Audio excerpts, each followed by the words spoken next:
4 contributors had their DNA profile on a trash bag that we heard about of the David Burke preliminary hearing case.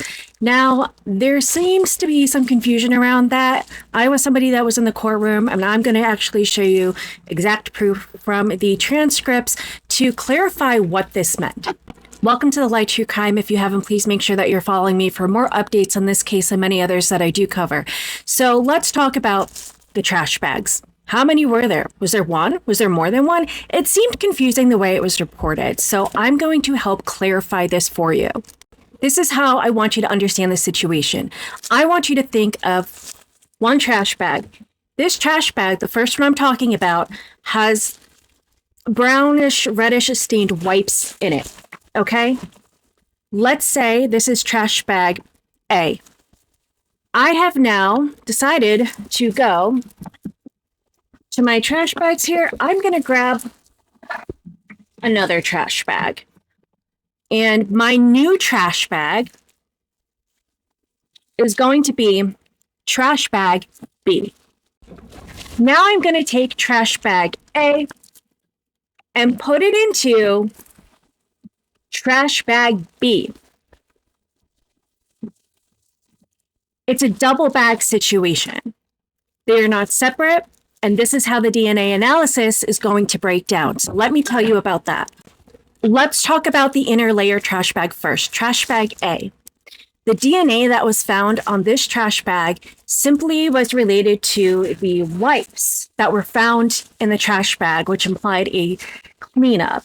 And the DNA found on that was related back to one female source, being Celeste Rivas Hernandez. Next, we heard about 4 contributors, 4 DNA profiles on a second bag. That was on the exterior of bag B. So remember, bag A with cloths is inside of bag B. I've swabbed bag B. Now this was broken down into 4 contributors for DNA profiles on the outer side of the bag, okay, of bag B. And that was broken down by percentage. The first contributor was 41%. A second contributor was 27%. A third contributor was 21%. And a fourth contributor was 11%. Now, what the DNA program was able to interpret is that Celeste's DNA profile was not included in this. However, the mixture did involve 2 males, and it identified David Burke as a possible contributor to that mixture. Now, when I say possible, you have to understand that the DNA analyst would testify that things are possible or probable, because it's not always 100%. They were explaining things like 1 in septillion chance that this connects, okay? That's a 1 followed by 24 zeros. However, there's always a small chance of probability that something's not. But again, 1 in septillion is more than the amount of people on this total Earth. Now, the DNA lab also had a buccal swab from David Burke to get a DNA profile from him to compare to anything that they were testing in their lab.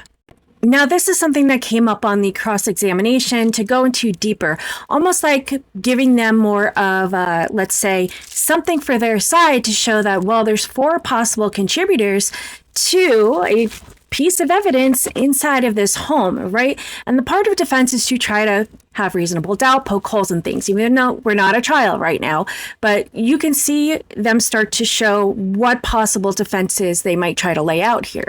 And while at first it sounds really good, okay, other people touched this trash bag.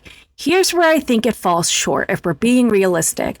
I want you to imagine that you're on a jury and a jury member is presented with this situation.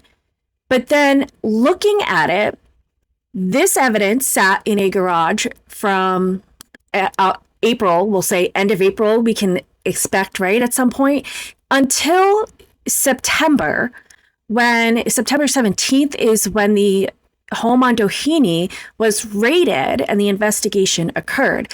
So this bag stayed in this garage. We can expect the garage, that's where it was found, this entire time. Now, think about yourself, your home, those who are in your home. How many people touch possibly trash bags in your home? Even if that's, say, I've got my trash bag rolls How many might touch and grab something from here? Maybe I've touched the bag on this roll here. If this was in the garage, did somebody go, hey, is this supposed to be in the trash? And picks it up, right? I think that when you're going to present it in that way to a jury, it's easy to say that the other contributors on that bag don't necessarily mean that there was involvement with a crime. It just means how many people touched the outside of that trash bag. And the fact that it's a household item that could have so much DNA traffic because that bag was sitting in that home for so long and people wondering either moving it out of the way or if it goes somewhere, I think it'd be very easy as a jury to look at that and say, okay, 4 profiles, understandable. That's something that people would touch and they would move. And as much as the defense would want to use that to, have reasonable doubt or imply somebody else maybe besides David, I think it's going to fall short in that way. When you think about just logistics and people's everyday living, you can relate to this. How many people touch trash bags in your home? Does somebody different put them in the bag? Somebody take it out different?